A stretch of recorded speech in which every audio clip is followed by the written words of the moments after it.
I'm the Sandman from 103 GBF. Today we're talking Super Bowl 49 with a group of experts from Town Square Media.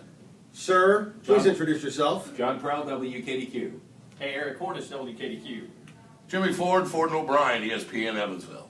Ryan O'Brien, Ford and O'Brien, ESPN Evansville, and 106.1 KISS FM. I'm the Rob from 106.1 KISS FM. I'm Bobby. I work on every station And you talk real loud. ever made.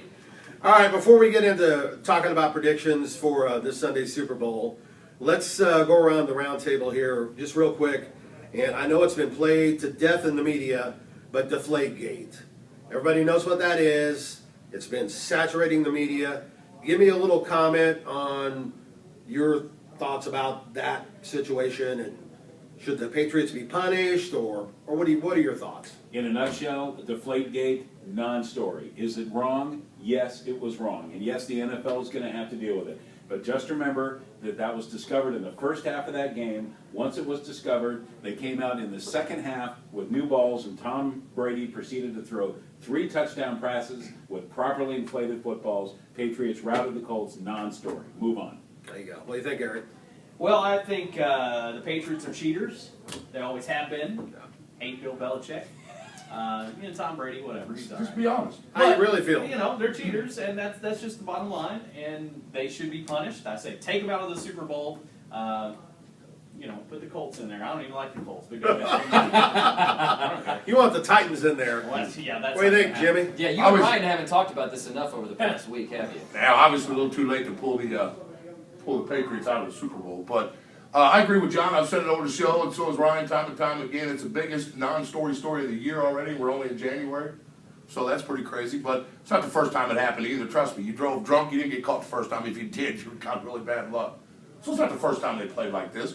But, did it make a big effect in the game? Probably not. If they find out, if they can prove that Brady or Belichick had something to do with it, then you punish them. But there's a ball boy somewhere to get a nice tax refund check from Robert Kraft, and they'll move on, and he won't have a job, and they'll all be happy and merry and deflate the balls again. Yeah. I don't think you're going to be able to really prove much of anything. I don't think Belichick or Brady, either one, is going to fess up and go, okay, you got me, and regardless of whoever takes the fall for this thing, whether it's the locker room attendant, the ball boy, whoever, they'll get cut, they'll be gone. There may be some sanctions from the NFL in regards to the fact that it came on their watch and they're responsible for every aspect of the game and what takes place on game day. But at this point, I don't care what they do anymore. I'm so done talking about it. I'm so tired of hearing about it. If they want to fine them a little bit, take a draft pick or two, fine. Let's just, can we move on? I'm so done. I don't care. Okay, gotcha. Well, it's in my opinion that the Patriots are cheaters. I do think they did it intentionally. I do think they did it to gain a competitive advantage, and I do think that they should be punished. You can't take them out of the Super Bowl at this point. It's definitely too late for that. However, I do think that a punishment is warranted, and I think that this is the latest in many black eyes on the NFL this football season. And there are white guys on there, too. You said black Black eye. eyes. Eyes. All right. Eyes. Man, your hearing's going. Considering Get it's a going. rule that none of us even knew existed, I think it's kind of a stupid rule, to be honest with you. If you're going to allow each team to prep their balls however they want, if you want to eliminate this type of thing, in baseball, pitchers don't get to, they all use the same batch of baseballs. If you want to eliminate this stuff, have every football inflated to the same PSI before you start. Both teams use the same balls. If your hands aren't strong enough to grip a 13.5 ounce ball compared to 12, I'm sorry, don't be a quarterback in the NFL. I think that's how you eliminate all this deflate-gate nonsense anyway. Yeah. I think the thing that offended me most was Bill Belichick's sort of scientific explanation about it. And if that's the case, if they did that test and the balls lost pressure, why didn't the Colts footballs lose pressure? So, liars and cheaters, in my estimation. Well, Burn them all! Well, and if that's the case, you would have a problem with any outdoor game in Kansas City, in Baltimore, in Denver. I mean, if it's a problem there, it would certainly be a problem in Denver, so you'd have to look at every game. You know what, though? Let's also not defend it because, I don't like Belichick either. I don't like him at all. But at the same time, if this were not New England, would this discussion even be happening? Probably not. Minnesota and I believe it was Cleveland. I can't remember which one it was, but it was in Minnesota. Minnesota and Carolina earlier this season right on film, on TV, showing them heating the balls up in front of the heater. That's illegal. You can't compromise those footballs in any way. Nothing ever happened with that. Why? Because nobody cares. Yeah. You know, same way if it's Tampa Bay or Oakland or Jacksonville. Who cares? Hell, they can't throw a football properly inflated. Let them try to figure something out. Yeah. But that's the thing. It's a lot to do because it's New England. All right, let's go around the table, talk about predictions for the game, and give me your score too. And I'm going to start here. I do hate the Patriots because I'm a Colts fan, but I do think the Patriots are going to win the game 27-20. I just think they're a better team. John, what do you think? I'm only here because I don't want to get fined. Hello! That's the only reason I'm here. Actually, I am picking the New England Patriots. Everybody's talking about this being a distraction for the Patriots. I think this is going to motivate the Patriots. This kind of thing always motivates Tom Brady. I think the Patriots are going to rout the Seahawks 44-20, final score. Ooh, Wow. damn, 44 on that defense. That's 44-20. bold. No. Yeah. 44-20.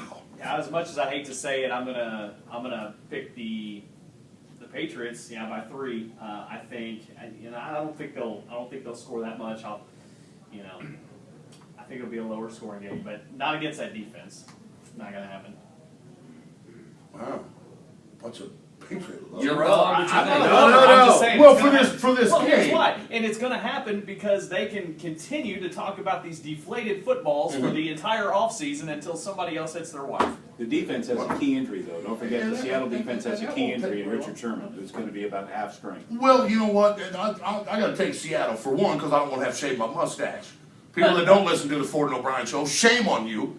But Gavin and I, our producer, have a bet. Gavin took New England. He has to get a haircut if Seattle wins.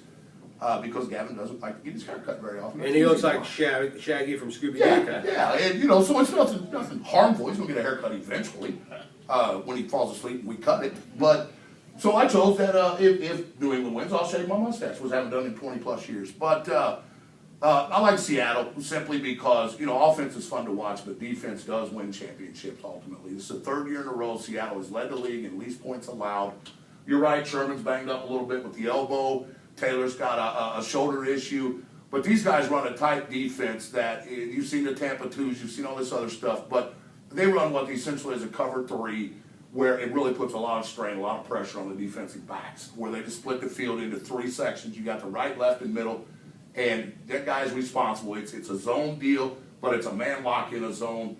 And Chancellor runs around. He's basically center field in that safety position, and that guy hits like a truck. They got the solid front 7. Yeah, Brady's good, and it does concern me because New England is a short route passing type team. We'll let them out of the slot, that kind of stuff. Those kind of teams will hurt Seattle. They shut down the long ball. Brady's the worst in the league at the long pass anyway, so he's not worried about that. He throws a short pass anyhow. But All right, so what's your I pick? got to take Seattle. What's I your got score? to take Seattle 24-17. Thank you. I'll take Seattle as well. I think it's a close game. I think it's a low scoring game. I'm going to go Seattle 21-17. I like the Seattle defense. You got a defense that could arguably be considered one of the best defenses to ever be in the NFL. Absolutely. Sherman, I understand, is injured, but I'll take a half-powered Richard Sherman over most defensive backs in the NFL any day of the week. Regardless, I understand that there's some thoughts that this whole deflate-gate thing will be something that the Patriots need to come out and prove something, that they're not cheaters and this, and that, and the other. But we saw what Seattle did to Manning last year, and that Denver Broncos team that everybody thought would have no problem with Seattle. I like Seattle's chances here. I think they've got something to prove themselves, trying to win back-to-back Super Bowls, and they're gonna get it done. Score? 21-17. While I'm a bit nervous, I've noticed that oftentimes in football, teams tend to shine while under the microscope the way the Patriots have been. I'm sticking by the spread I took on the show in the morning. I'm taking the Seahawks by 3. I think that they've been too good for too long, and I also think it'll be a low-scoring game. I'm going to say 14-17. All right. Well, I think it's going to be a record-setting Super Bowl score-wise, and I'm gonna think it's going to be a defensive battle here. I'm trying to keep my smirk contained here. You're failing. I'm going to pick Seattle to win 4-2. 3 safeties are all the scoring done. You're a baseball fan. How do you Say get baseball. 4 though? Not the Mariners. 4-2. Oh, that'd be 2 safeties. 3 You're right. safeties Sorry. total, Okay, but okay. that's all the offense, actually. It's all the defense. The game last year did start with a safety. Yeah, it did. First Right right out of the gate. Good yeah. pick. Good pick. Well, we seem to be a bit divided, so we'll see what happens this Sunday, and we'll find out whether Jimmy gets to keep his mustache or not. We'll report back to Well, you. look like without that. Maybe you could do a nice little Hitler thing or something like How long that. No, do you that think it doesn't grow last back? long. I don't think there's such a thing as a nice. As old as I am, I'm not concerned as much as how long it take to grow back as what color it grows back in. Is it coming back gray or is it coming back at all? I don't know. I need to get some of that dye from Sandman for that. There you go. That should have been the bet, the pink beard. Yeah, have to pick it up for a while. Yeah. All right, thank you for watching our ramblings and our video, and please subscribe to our YouTube channel. And of course, we'll find out whether we were wrong or right or divided house after Sunday. So again, thanks for watching. We appreciate it.